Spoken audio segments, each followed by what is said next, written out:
నమస్తే. ఎండలు దంచి కొడుతున్నాయి. ఉదయం, సాయంత్రం చలి, మధ్యాహ్న సమయంలో విపరీతమైన ఎండ ఇబ్బంది పెడుతోంది. తీవ్రమైన ఎండ, దాహంతో ప్రజలు ఇప్పటికే చెరుకు రసం, కొబ్బరి నీళ్ల వైపు మొగ్గు చూపడం ప్రారంభించారు.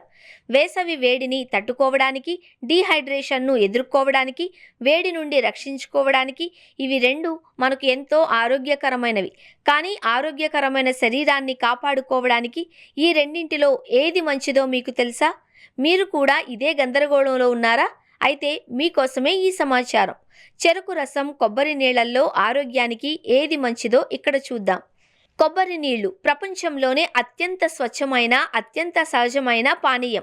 దీని అతి ముఖ్యమైన లక్షణం ఏంటి అంటే ఇందులో ఎలక్ట్రోలైట్లు పుష్కలంగా ఉంటాయి. ఇంకా ఇందులో పొటాషియం, మెగ్నీషియం, సోడియం వంటి అనేక పోషకాలు ఉంటాయి.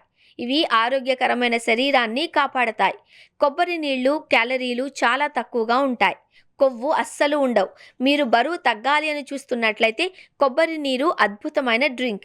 వేసవి కాలంలో చెరుకు రసం తీసుకోవడం చాలా ప్రయోజనకరంగా పరిగణించబడుతుంది. వేసవిలో చెరుకు రసంలో ఐస్ క్యూబ్స్ కలిపి తాగడం ఒక ప్రత్యేకమైన ఆనందం. చెరుకు రసంలో సహజ చక్కెరలు ఉంటాయి. ఇవి తక్షణ శక్తిని అందించడంలో సహాయపడతాయి. ఆయుర్వేదంలో కామెర్లు వంటి వ్యాధులకు చెరుకు రసం చాలా ప్రయోజనకరం. ఇందులో ఎముకలు, రక్తానికి మేలు చేసే కాల్షియం, ఇనుము వంటి ముఖ్యమైన అంశాలు కూడా ఉన్నాయి.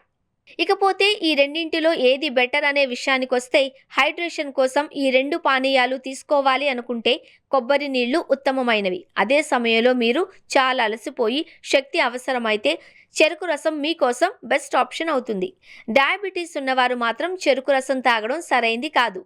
బయట చెరుకు రసం తాగేటప్పుడు శుభ్రత పట్ల కూడా ప్రత్యేకంగా జాగ్రత్తగా ఉండండి. ఎందుకంటే ఈగలు, దుమ్ము, ధూళి కడుపు నొప్పికి కారణమవుతాయి. కొబ్బరి నీళ్లు కడుపును ఆరోగ్యంగా ఉంచడంలో సహాయపడతాయి.